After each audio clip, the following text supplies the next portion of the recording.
समाज का। तो सभी को जय भीम। बहुत प्यारे चेहरे दिख रहे हैं मुझे यहाँ पे। मेरे भाई शारे साहब, बड़े दिन के बाद मुलाकात हुई सर के साथ। मेरी बहन राजकुमारी, मतलब एक गिन्ना साहब जिनसे मतलब जो बहुत लोगों के प्रेरणा स्थान है, और सबसे बड़े जो सभी को एक साथ लाते हैं वो हमारे सबके प्यारे बंदे जी। तो मुझे मेरे बहन ने विषय दिया कि आप कुछ संविधान के बारे में डॉक्टर साहब को, डॉक्टर लोगों को बताइए। तो सोचा इतने बड़े बड़े डॉक्टर इनको क्या बताएंगे, तो थोड़े बाबा साहब के 2-3 विचार मैं आपके सामने रख दूंगा। तो एक बहुत बड़े विद्वान हुए, उनका नाम था लालमणि जोशी। बहुत जल्दी वो उनकी देहांत हो गया। उन्होंने बौद्ध धर्म के ऊपर बहुत रिसर्च किया, और जब बाबा साहब के बारे में उन्होंने लिखा तो एक बहुत गहरी बात लिखा। उन्होंने लिखा कि जो बात बड़े बड़े लोगों से नहीं हुई, और उन्होंने लोगों के नाम गिनाए, कबीर का नाम गिनाया, बुद्ध का नाम गिनाया, और बोले कि उन्होंने जो है वो वैदिक जो ब्राह्मणिज्म है उसको उखाड़ने का बहुत भरघोस प्रयास किया, लेकिन उखाड़ नहीं पाए। लेकिन बाबा साहब के संविधान ने इन सभी चीजों की मान्यता को खत्म कर दिया। ये जो जब संविधान आया तब ये सारे जो शास्त्र है वो इनवैलिड हो गए, उनका कोई रोल रहा नहीं। इतना बड़ा काम जो है वो संविधान ने किया है। अगर हम गहराई से जानेंगे कि बाबा साहब ने संविधान के द्वारा जो क्रांति की है, वो क्रांति ये है कि इस लैंड का द सुप्रीम लॉ जो है वो है भारत का संविधान। इससे बड़ा लॉ इस देश में नहीं है। अभी जब हम संविधान की बात करते हैं तो हमें एक बात देखना पड़ेगा कि हम अभी यहाँ एक बुद्ध के संपर्क में बैठे हैं, तो संविधान और बौद्ध धर्म का क्या संबंध है, तो हम देखेंगे कि बड़ा गहरा संबंध है। आप डॉक्टर लोग हैं, तो बाबा साहब ने एक आर्टिकल लिखा था 1941 को, और वो मराठी में आर्टिकल लिखा था, उसका नाम था बुद्ध जयंती यानी पीछे राजकीय महत्व। हिंदी में बोलेंगे कि बुद्ध जयंती और उसका राजकीय महत्व क्या है, इंग्लिश में बोलेंगे Buddha Jayanti and it's political significance. 1941 और 41 में बोला था कि भारत में डेमोक्रेसी आने वाली है, और बाबा साहब जब से मतलब पब्लिक लाइफ में आए हैं उनका यही काम था कि भारत में किस प्रकार डेमोक्रेसी लाया। बहुत सारे एविडेंस है, अगर भारत में डेमोक्रेसी किसी ने लाया है तो उसका फादर है बाबा साहब। मैं चाहता हूं कि 1941 को जब बाबा साहब, भारत के लोग डेमोक्रेसी को सहन नहीं कर सकते, भारत के लोग क्या है इसको बाबा साहब ने उजागर करते ये बात कही बड़ी महत्वपूर्ण है कि ये भारत एक बीमार आदमी की तरह है। भारत है एक बीमार आदमी की तरह है, और उसका मराठी में बहुत बड़ा सुंदर लिखा है, उसका कोथा खराब हुआ है। कोथा मतलब उसका पेट खराब हुआ है, और एक पेट खराब हुआ है, इसके अंदर बहुत बीमारी है, ये अशक्त है, ये चल नहीं सकता, तो इतने बड़े डेमोक्रेसी को कैसे लेके जाएगा। अगर कोई पेट साफ करने वाला एक बड़ा डॉक्टर है,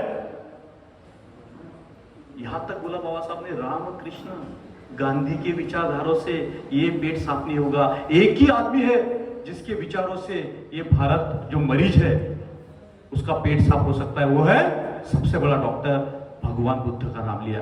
कब लिया? 1941 में बाबा साहब ने बोला, और बाबा साहब ने बोला कि अगर भारत में डेमोक्रेसी चाहिए तो भारत के लोगों ने एक बड़े महामंत्र को, छोटा मंत्र नहीं, बड़े महामंत्र को जो है वो अपने जीवन में लाना पड़ेगा। वो महामंत्र है बुद्धं शरणं गच्छामि, धम्मं शरणं गच्छामि, और ये कब की बात है?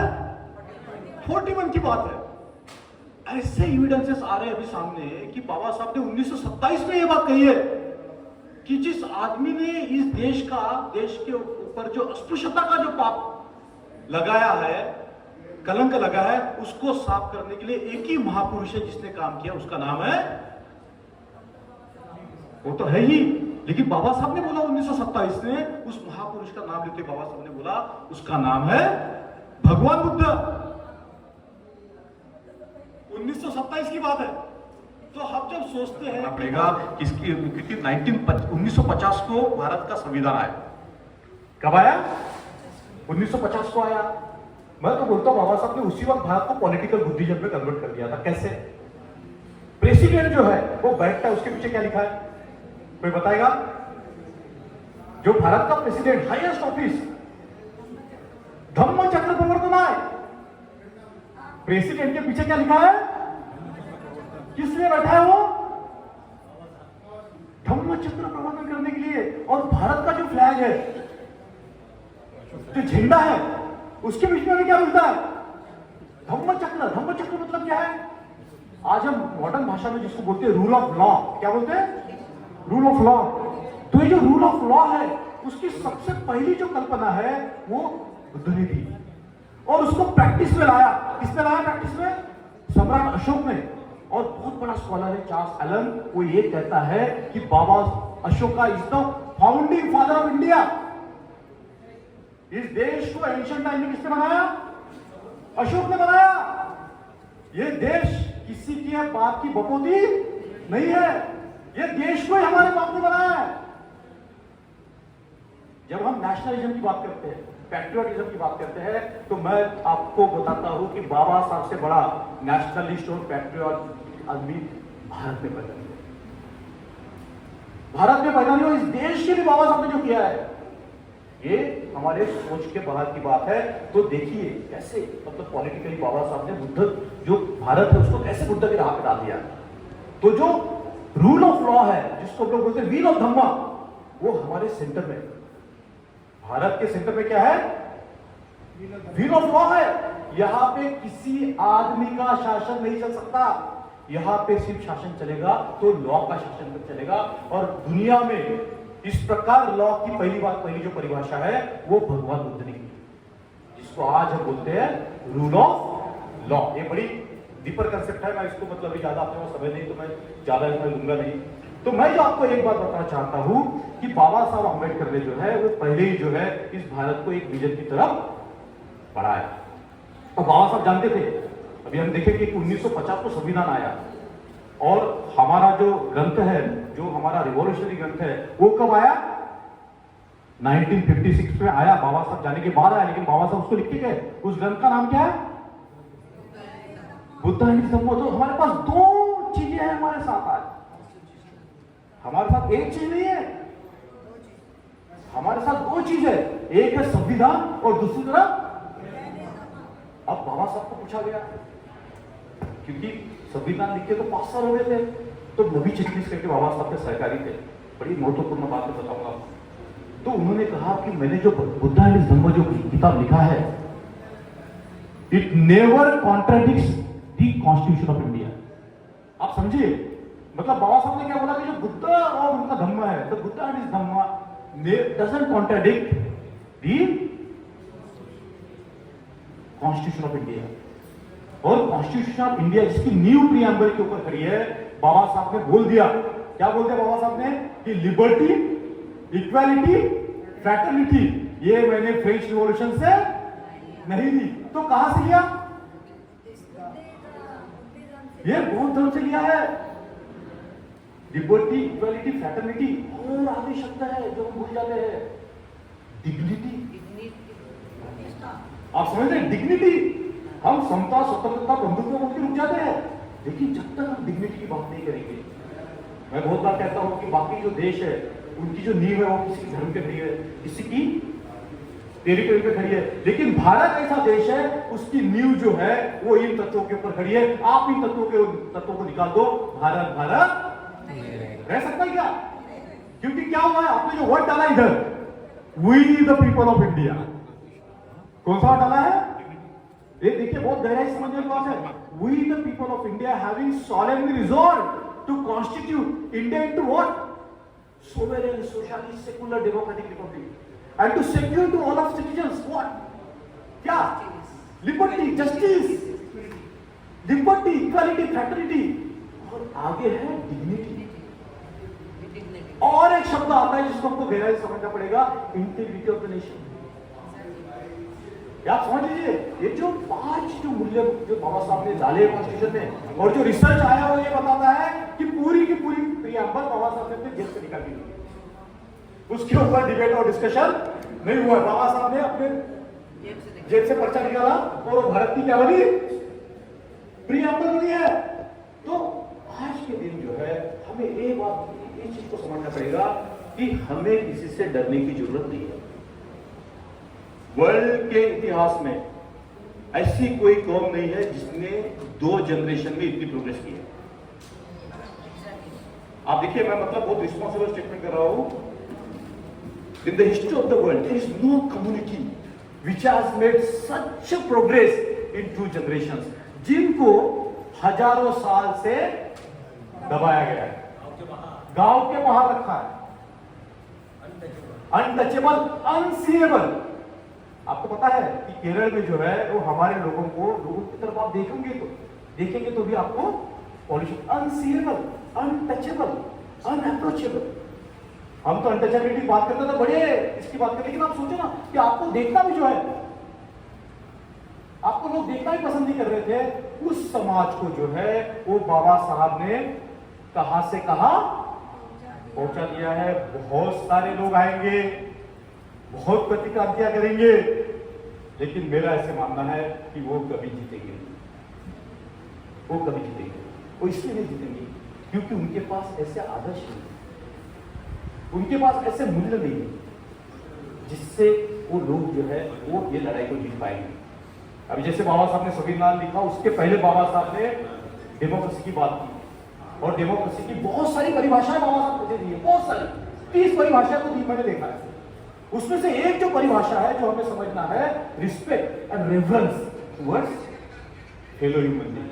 बाबा साहब ने बोला कि सिर्फ रिस्पेक्ट नहीं करना है, तो क्या करना है? फेलो ह्यूमन बीइंग का सम्मान करना है।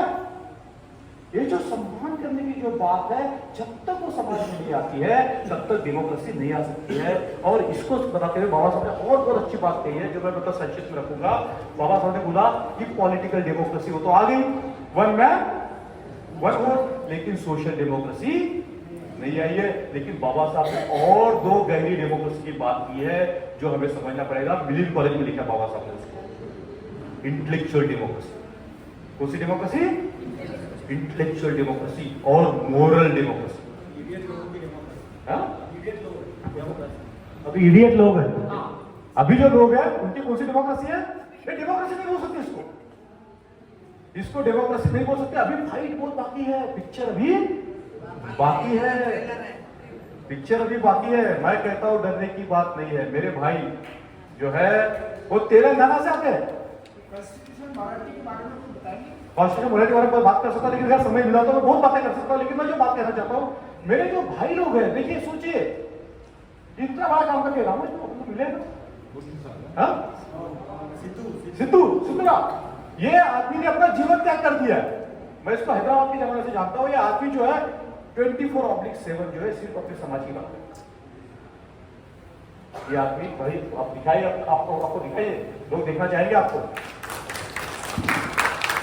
अभी मेरे भाई ने बात किया ग्वालियर से, ये जो बात कर रहे थे मेरे शरीर के ऊपर रोंगटे खड़े थे। एक डॉक्टर अपने जीवन को समाज के लिए समर्पित करना, ये कोई बड़ी बात, ये मतलब ये हमारे दिमाग के बाहर की बात है।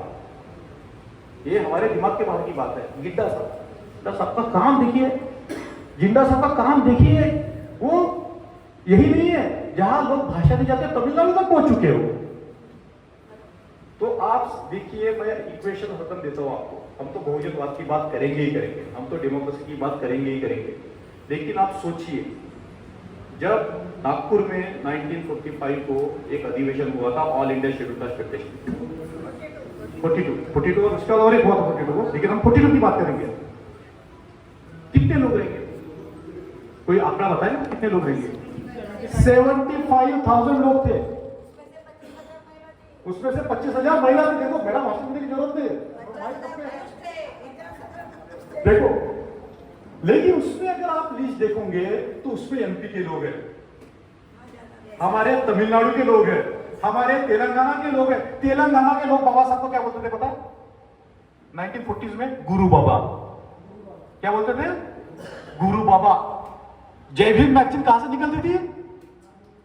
तमिलनाडु से।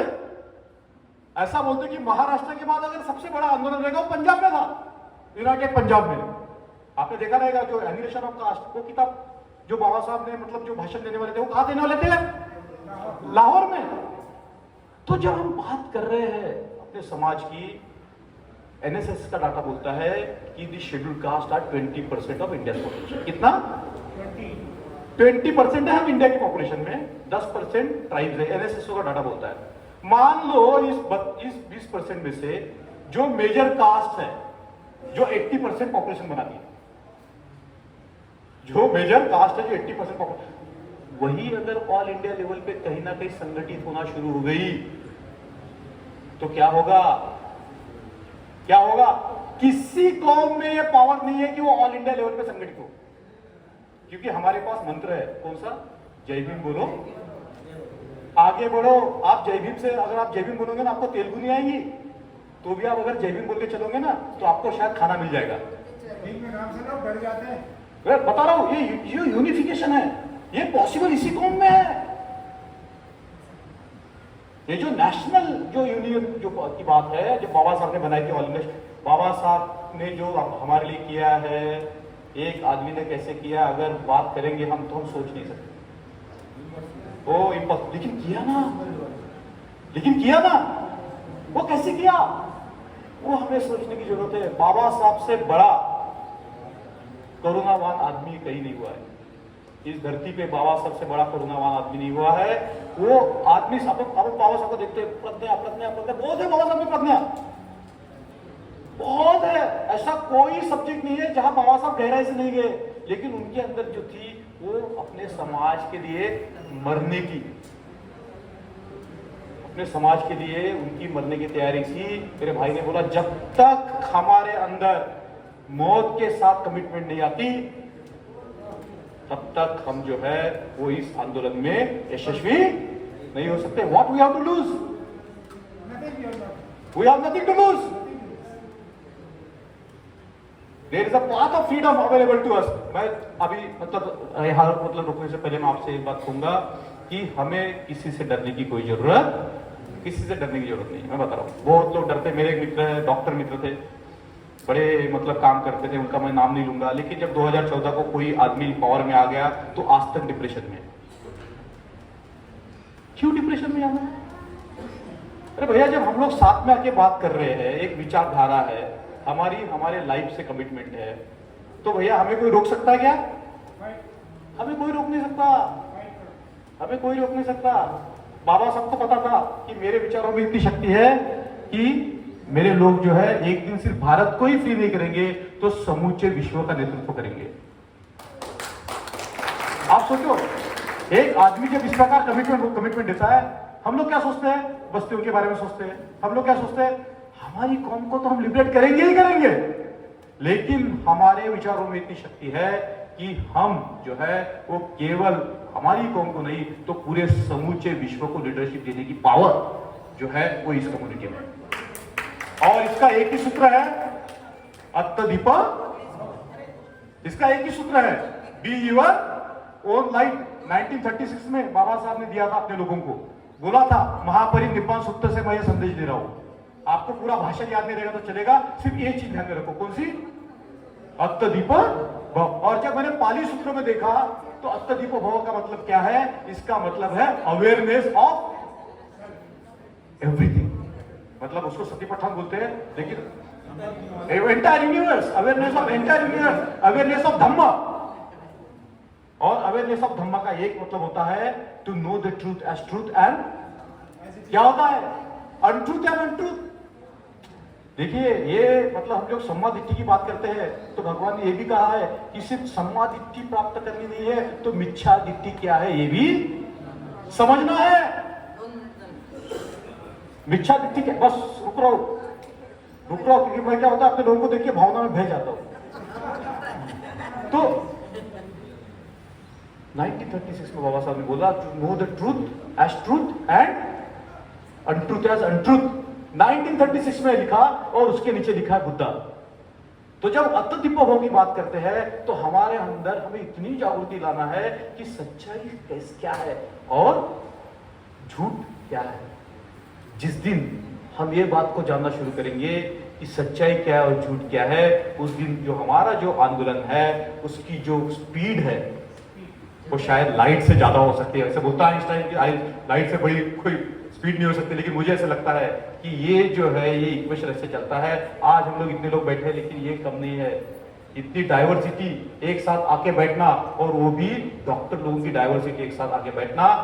10 डॉक्टर कितने चाहिए थे बाबा साहब को?